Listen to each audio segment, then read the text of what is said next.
Section 155.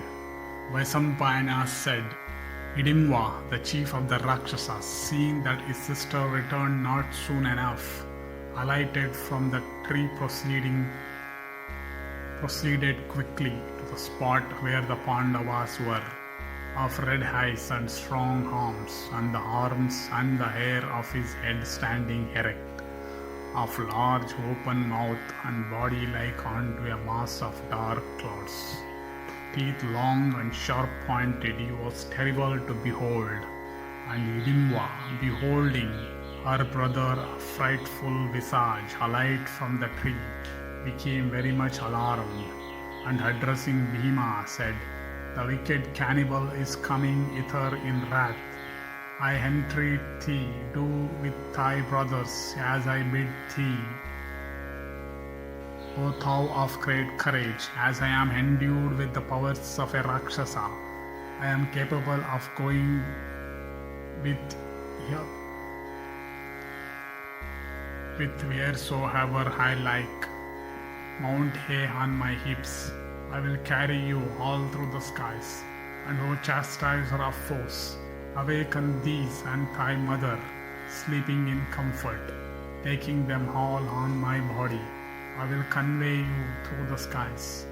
Bhima then said, O thou of fair hips, fear not anything. I am sure that as long as I am here, there is no Rakshasa capable of injuring any of these. O thou of slender waist, I will slay this cannibal before thy very eyes. This worst of Rakshasas, O timid one, is no worthy antagonist of mine, nor can all the Rakshasas together bear the strength of my arms. Behold these strong arms of mine, each like unto the trunk of an elephant. Behold also these thighs of mine, like unto iron maces, and this broad and adamantine chest. O beautiful one, thou shalt today behold my prowess like unto that of Indra. O thou of fair hips, hate me not, thinking that I am a man. Hidimva replied, saying, O tiger among men, O thou of the beauty of a celestial, I do not certainly hold thee in contempt, but I have seen the prowess that Rakshasa exert upon men. Vaisampayana continued, Then O Bharata, the wrathful Rakshasa, eating human flesh, heard these words of Bhima, who had been talking in that way, and Hidimva beheld his sister, disguised in human form, her head decked with garlands of flowers, and her face like the full moon, and her eyebrows and nose and eyes and ringlets all of the handsomest description, and her nails and complexion of the most delicate hue, and herself wearing every kind of ornament, and attired in fine transparent robes. The cannibal, beholding her in that charming human form, suspected that she was desirous of carnal intercourse and became indignant. And O best of the Kurus, becoming angry with his sister, the Rakshasa dilated his eyes and addressing her said, What senseless creatures wishes to throw obstacles in my path now that I am so hungry? Hast thou become so senseless, O Hidimva, that thou fearest not my wrath?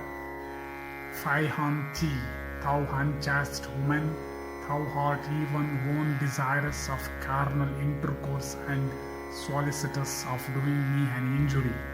Thou art ready to sacrifice the good name and honor of all the Rakshasas, thy ancestors, those with whose head thou wouldst do me this great injury. I will even now slay along with thee. Addressing his sister thus, Hidimva, with eyes red and anger, and teeth pressing against teeth, ran at her to kill her then and there. But beholding him rush at his sister, Bhima, that foremost of smitters, endued with great energy, rebuked him and said, Stop, stop. Vaisampayana continued, And Bhima, beholding the Rakshasa angry with his sister, smiled him in derision and addressing him, O Hidimva, what need is there for thee to awaken these persons sleeping so comfortably? O wicked cannibal, approach me first without loss of time. I smite me first. It behoveth thee not to kill a woman, especially when she hath been sinned against instead of sinning. This girl is scarcely responsible for her act in desiring intercourse with me. She hath in this been moved by the deity of desire that pervadeth every living form. Thou wicked wretch and the most infamous of Rakshasas, thy sister came here at thy command. Beholding my person, she desireth me, in that the timid girl doth no injury to thee. It is the deity of desire that hath offended. It behoveth thee not to injure her for this offence. O wicked wretch, thou shalt not slay a woman when I am here. Come with me, O cannibal, and fight with myself singly. Singly shall I send thee today to the abode of Yama, Pluto. O Rakshasa, let thy head today, pressed by my might, be pounded to pieces, as though pressed by the tread of a mighty elephant, slain by me on the field of battle. Let herons and hawks and jackals tear in glee thy limbs today on the ground. In a moment I shall today make this forest destitute of Rakshasas, this forest that so long been pulled by thee, devourer of human beings. Thy sister, O Rakshasa, shall today behold thyself, huge though thou art like a mountain, like a huge elephant repeatedly dragged by a lion. O worst of Rakshasas, thyself slain by me, men ranging these woods will henceforth do so safely and without fear. Hearing these words, Hidimva said, What need is there, O man, this thy want and this thy boast? Accomplish all this first, and then mayst thou want indeed. Therefore delay thou not. Thou knowest thyself to be strong and endued with prowess, so thou shalt rightly estimate thy strength today in thy encounter with me. Until that I will not slay these thy brothers. Let them sleep comfortably.